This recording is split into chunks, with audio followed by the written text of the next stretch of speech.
So what is it, I asked myself, about the culture that allowed us to survive for such a long time? And a couple of things. Number one, in no particular order, constantly reinvent. More importantly, find relevancy in the market. The market changes constantly, and product life cycles are shorter and shorter. So you've got to reinvent all the time. You can't be successful and think you're going to be successful in the future. This is a bit of a cliche, a commitment to quality and a commitment to your customers, knowing who your customers are. It's the, I was telling Debbie this morning, the Wayne Gretzky metaphor about not going where the puck is, but going where the puck's going to be, and trying to figure out where that is. We, in the 80s, developed a magnetized security thread that was woven into, that we could weave into the substrate, the paper, for currency, banknotes. And the government didn't say this is what we need, but we saw the rise of counterfeiting. We saw central banks around the world needing a solution. And so we spent 5 years and a lot of money developing this product and went to the Bureau of Engraving and Printing and said, is this something you'd be interested in? Fortunately, they were, as were most central banks around the world. And today that product is in almost any banknote in the world. It was a big success for us. I think the single biggest reason that we've survived is sort of a commitment to innovation. We spent a lot of money in R&D. All the businesses that I talked about that are no longer with us today had to be replaced by something.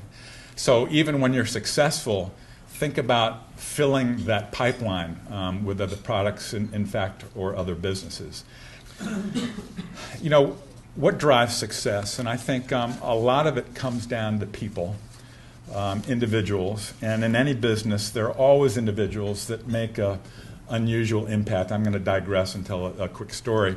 In a company as old as Crane, there are lots of people that have made a huge impact on a business, but one of my favorites is a guy named Murray Crane. He was never CEO, he was never president, he never even graduated from college, but he was important to us. One of his biggest coups was he joined the business when he was 23, I think, and in 1875. So he's this is an old story. In 1879, the Secretary of the Treasury decided that he was going to change the way the currency contract was procured, and instead of influence peddling and who you knew, it was going to be based on price and specifications. So who would have known that things have changed so much since then?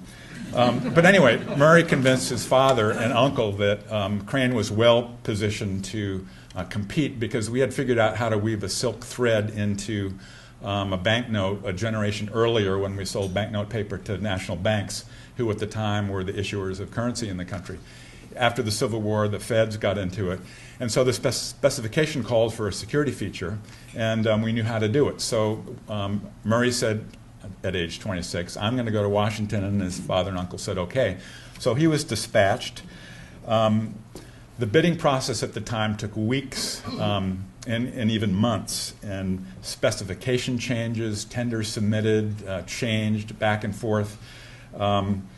Murray, not being part of the paper company clique and a youngster, was sort of ignored, and he was kind of at the back of the room whenever they got together. The bidding process was to end on a Friday afternoon at 5 o'clock, and Murray decided, I'm going to have a party, and he invited all the competition to. He rented a suite, invited all the competition to the suite. The afternoon that the bid closed, and it was sort of an end of bidding process. And the accounts I've read of this meeting, the phrase that strikes me is that there was an excess of cordiality, meaning the liquor flowed significantly. And during the festivities, as was his intent, he gleaned what the low price was after everyone got a little lubricated. And he slipped out literally through the second floor bathroom window, dropped to the ground, ran to the Treasury Department, and submitted a bid that was 1/8 of a cent lower than the lowest bid that he heard. And the rest is history. We've had that contract since 1879. So thank you, Murray Crane.